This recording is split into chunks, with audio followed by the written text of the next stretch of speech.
Oh, check this out.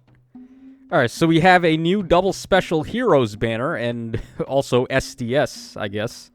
Alright, let's go ahead and check out this banner, see if it's any good. Alright, double special heroes, always exciting times. So this one should be right over here. Okay, so... Alright, we'll go ahead and start with red. We'll take a look at this banner color by color, just dissect it and see if anything here is worthwhile, if you want to snipe on anything. Starting things off with red, we have the Halloween Nagi, who has some of my favorite art in the game. I should do another artwork, like, tier list, or just artwork, my favorite artworks in the game. That's how I did it before. I should probably do one of those again. I think it's overdue. But this Nagi is a pretty solid unit. She's got really good fodder here. We got Twin Far Save. We got Dragon's Roar, Dragon Scales, which I feel like Edge Scales is better, but for slower units, certainly Dragon Scales can put in a little bit more work. And then Scowl as well, Attack Res Scowl 4. So they've just got a clinic of fodder skills that are good. They have a nice duo skill as well, where they can give Warp Bubble and also neutralize effective against dragons and neutralize penalties. Which, nullification of penalties is one of the top things you can do out of a duo button. So that's very good. They also give a little bit of healing there, which is nice. And how good are they right now? Let's see here. Because obviously we've had so many new dragons like the Fallen Alir and Duo Rhea. I haven't really gone back and dissected this weapon again. So they have effective against dragon, nullify effective against armor, which is very good. Particularly against legendary Micaiah.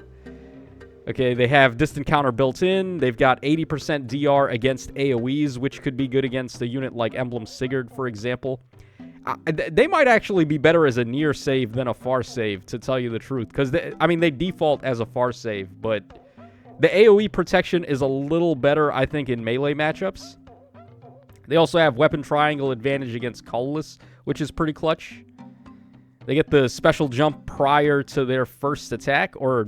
How does this work? At the start of turn, if their special is at max cooldown, they get -1.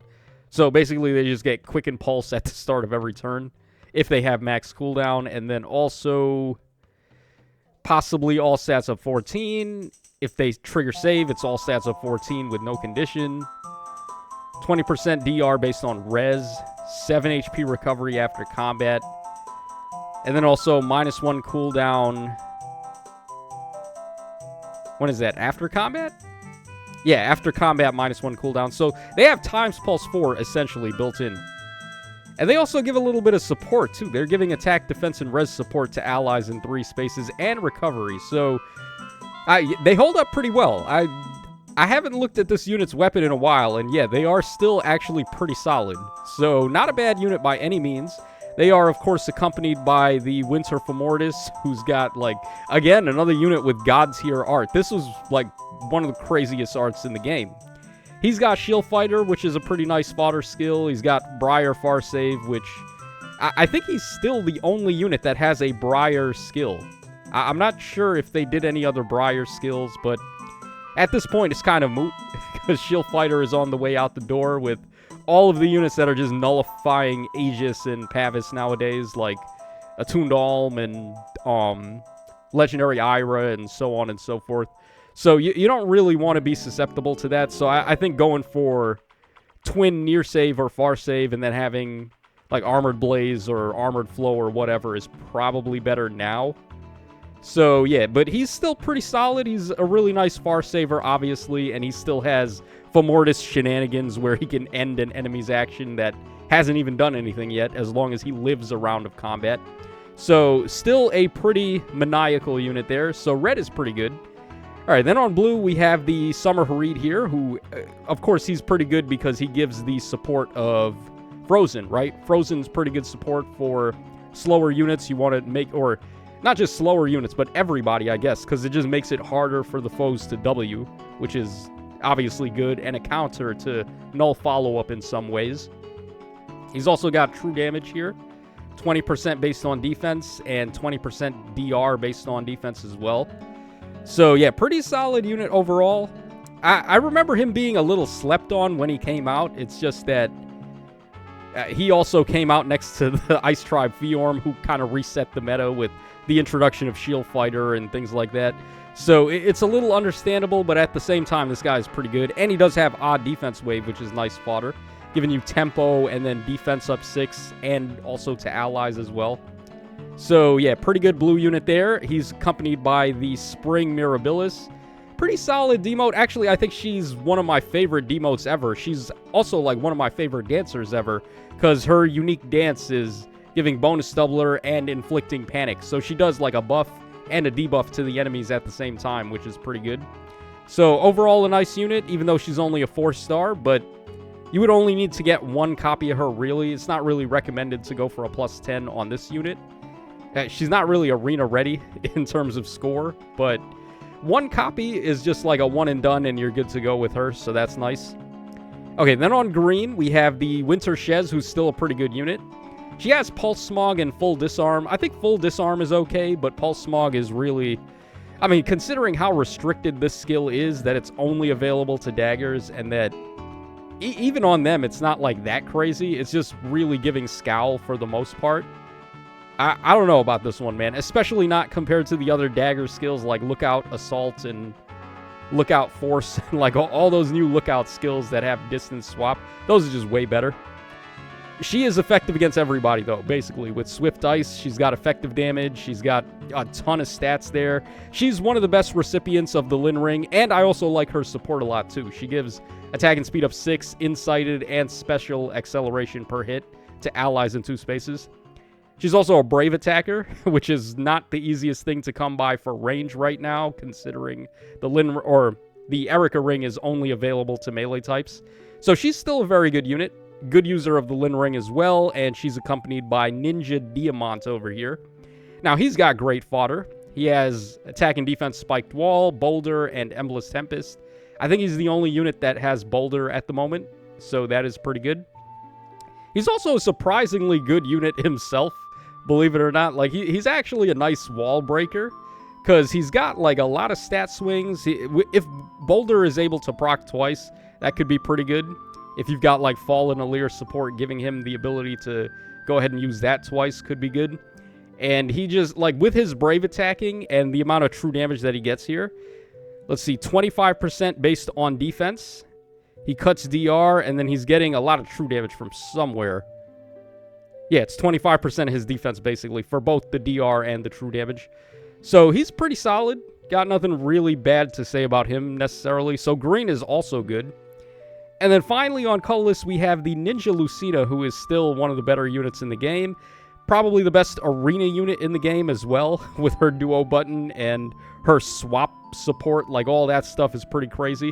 A lot of people run Farsave Marnie specifically because of this unit existing in arena. Farsave Marnie can, like, have her overextend and prevent her from using her swap shenanigans to get the best of you. And as long as she doesn't swap and get, like, Future Vision and Future Witness and, like, all that nonsense, she's not that tough to tank. So that's why some people go for Farsave Marnie to deal with her. But yeah, she's very good. Her fodder is very good. We got Curve Shot, Shadow Shift, Flared Sparrow. Nothing else really needs to be said about her. And then she's accompanied by Halloween Asker, another really good unit. And he's also got really good fodder here. So Distant Bonus Doubler, Reopening, and Sturdy Beast, all pretty good. Distant Bonus Doubler and Close Bonus Doubler are kinda on the way out, mainly because there's just too many skills that neutralize enemy bonuses now. And a lot of units also give that as a status effect at the start of turn, like Marnie, for example. So, I mean, I'm coming back around on, like, prime skills and also the distance solos, like Attack Speed Distance Solo and Def Res Distance Solo from, like, Ninja Zelgius and Fallen Byleth, if anyone even remembers those skills exist. So yeah, those I think are a little better now, just given the state of the meta. But still, it's pretty good fodder. And then, of course, his weapon is giving a crazy amount of support. And it's to allies in 3 spaces as well, which is a lot better than the previous Asker unit. He gives Resonant Blades, Resonant Shields, he's giving attack and defense up 6, and he also gives Breath of Life 4, pretty much. Is that on his weapon? I think it might be on his C skill, actually. Yeah, it's on his C skill where he's giving all the support. His weapon is just giving him, like, stats and like DR and all that stuff.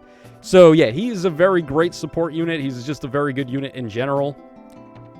So bottom line is this is a pretty good banner. We've got a lot of good color shares here, a lot of good units on here. If I would say which like color you want to prioritize, I would say probably colorless and red, with more of an emphasis on colorless, I want to say, mainly because Lucina is just like better than every other unit here. But it's not like by a significant margin over like units like Mortise and Nagi and stuff, or Winter Shez even. So yeah, pretty solid banner. If you're missing anybody here, then it could be worthwhile to go in and try to get a copy. But I wouldn't go too crazy on this banner. I'm still trying to recover orbs after Duomarth killed me. I still wasn't able to get him, by the way, by the time that banner went away. And I was on 12% rates. So at the end, towards the end, it was like, I don't even care if I get, Marth anymore. I just want anybody so I can reset this pity before the banner goes away. But it just wasn't meant to be. So yeah, we get a free pull there of Hayato. So let me know what you guys were able to get of your free pull on this banner. So yeah, just to reiterate, I think if you're missing somebody here that you really want to get, then it may not be a bad idea to try to get them. But nothing too crazy in terms of like, should you go all out? I don't think so. Definitely save orbs. That's always best advice. So this is your boy Tacho signing out. I hope you guys enjoyed it. And I'll catch y'all again on the flip side.